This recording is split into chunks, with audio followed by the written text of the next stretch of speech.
আজ তো ধর্ষকের কোনো বিচার হচ্ছে না, ধর্ষণ হচ্ছে পাইকারি দরে, বিচার হচ্ছে না।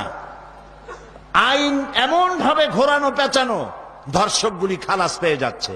আবার নতুন কিছু ধর্ষক তৈরি হয়েছে, ধর্ষণ করে মেয়েটাকে হত্যা করে। আযানিয়াতু ওয়াজ্জানি ফাজলিদু কুল্লা ওয়াহিদিন মিনহুমা মিআতা জালদা। আল্লাহ তাআলা বলেছেন জিনাকারের শাস্তি হচ্ছে 100 দৌড়া মারা এবং প্রাণদণ্ড দেওয়া।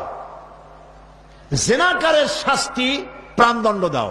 জিনা করেছে প্রমাণিত হয়েছে, অবিবাহিতা যদি হয় দৌড়া মারো, আর যদি বিবাহিতা হয় পাথর মারিয়া উড়ায় দাও। আজ তো ধর্ষকের কোনো বিচার হচ্ছে না, ধর্ষণ হচ্ছে পাইকারি দরে, বিচার হচ্ছে না। আইন এমন ভাবে ঘোরানো পেঁচানো, ধর্ষকগুলি খালাস পেয়ে যাচ্ছে। আবার নতুন কিছু ধর্ষক তৈরি হয়েছে, ধর্ষণ করে মেয়েটাকে হত্যা করে।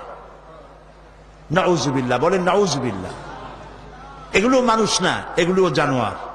মনে রেখো, তুমি যার মেয়ে, যার কারো মেয়ে অথবা কারো বোন অথবা কারো বউকে যদি এইভাবে বেইজ্জত করে থাকো, তোমার বউ, তোমার বোন, তোমার মেয়ে অক্ষত থাকবে না।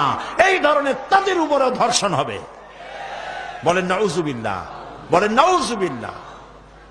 অশ্লীলতার প্রচার প্রসার যত বেশি হবে, জেনা ব্যভিচার তত বেশি হবে, ঠিক কিনা? তারপরে ডিশ এন্টিনার মাধ্যমে হাবিজাবি ছবি এগুলি দেখানো বন্ধ করতে হবে। বিবাহ সহজ করুন, অশ্লীলতা বন্ধ করুন, জেনা ব্যভিচার ধর্ষণ এমনি কমে যাবে। আলহামদুলিল্লাহ।